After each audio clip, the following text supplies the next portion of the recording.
एक घटना बताऊं। रात में मैं दिल्ली अयोध्या आ रहा था, तो ट्रेन से यात्रा थी। ट्रेन में हमारे ही सीट के बगल में सीट पर एक साहब बैठे थे, दिल्ली के जामिया इस्लामिया विश्वविद्यालय के प्रोफेसर थे। तो साहब कुछ बोलना चाहे, उन्होंने कहा महाराज हम आपसे आपके हिंदू धर्म के विषय में, सनातन धर्म के विषय में कुछ पूछें तो आप बताएंगे? हमने कहा जरूर बताएंगे, आप पूछिए। आपकी कोई शंका हो, जिज्ञासा, कुछ कमियां ढूंढ रहे थे, और वो उन्होंने जो पूछा उसका मैंने सटीक उत्तर दिया, शास्त्र सम्मत। चुप हो गए। फिर जब हमारा नंबर आया तो हमने कहा साहब हम आपसे पूछें, आपके कुछ धर्म के विषय में हम अगर कुछ जिज्ञासा करें तो क्या आप अपने हिसाब से बताएंगे? हाँ बताएंगे। तो हमने कहा कि एक बात बताइए कि आपके धर्म में, आपके मत में, पंथ में पुनर्जन्म नहीं माना जाता? बोले नहीं माना जाता। हमने कहा जब पुनर्जन्म आप नहीं मानते हैं तो दुनिया में जितने आदमी पैदा हुए, आदमी ही नहीं पशु पक्षी कुत्ता बिल्ली जितने जीव पैदा हुए, ये सब संसार में पहली बार पैदा हुए? बोले हाँ। जब पुनर्जन्म नहीं होता इसका मतलब पहली बार पैदा।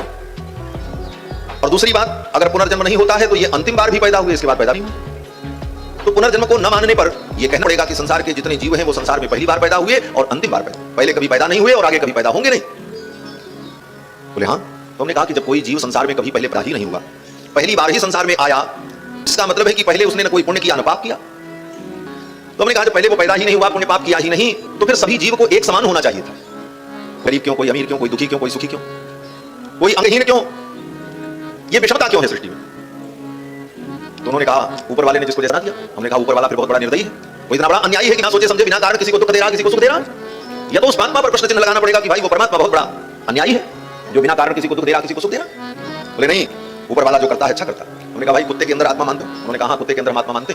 हमने कहा कि उस कुत्ते की आत्मा ने कौन सा पाप किया था कि ईश्वर ने उसको कुत्ता बनाया और वो डंडा खा रहा है? और उस राष्ट्रपति ने कौन सा पुण्य किया था जिसको राष्ट्रपति और बना दिया परमात्मा ने?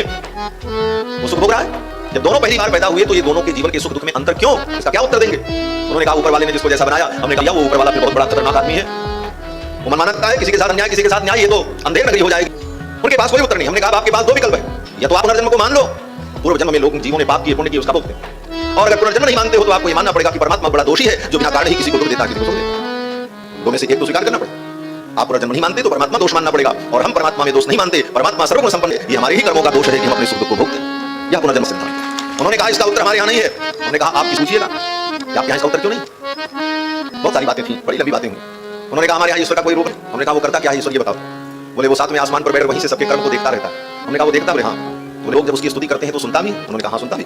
हमने कहा दिन पर किसी स्तुति करने वाले पर, प्रार्थना करने वाले पर वो कृपा करता? बोले हाँ कृपा भी करता। हमने कहा जब वो देखता भी है, सुनता भी है, कृपा भी करता है, तब तो उसका निश्चित रूप होगा, क्योंकि देखना आंख से होता है, सुनना कान से होता है। जिसके आंख है, कान है, सुनता है, समझता है, उसका भी तो कोई रूप होगा, बिना रूप के कैसे हो सकता है? उसका कोई रूप नहीं है, आप कैसे कह सकते हैं? बोले ऐसा तो हमारे यहाँ कभी सोचा ही नहीं गया। उन्होंने कहा फिर से सोचिएगा, ये सनातन धर्म है। सनातन धर्म के जितने सिद्धांत हैं ये तर्क की कसौटी पड़े हुए हैं। दुनिया का बड़ा से बड़ा तार्किक व्यक्ति भी आकर के अपने तर्क की पूरी शक्ति लगा ले, सनातन धर्म का एक एक सिद्धांत खड़ा उतरेगा।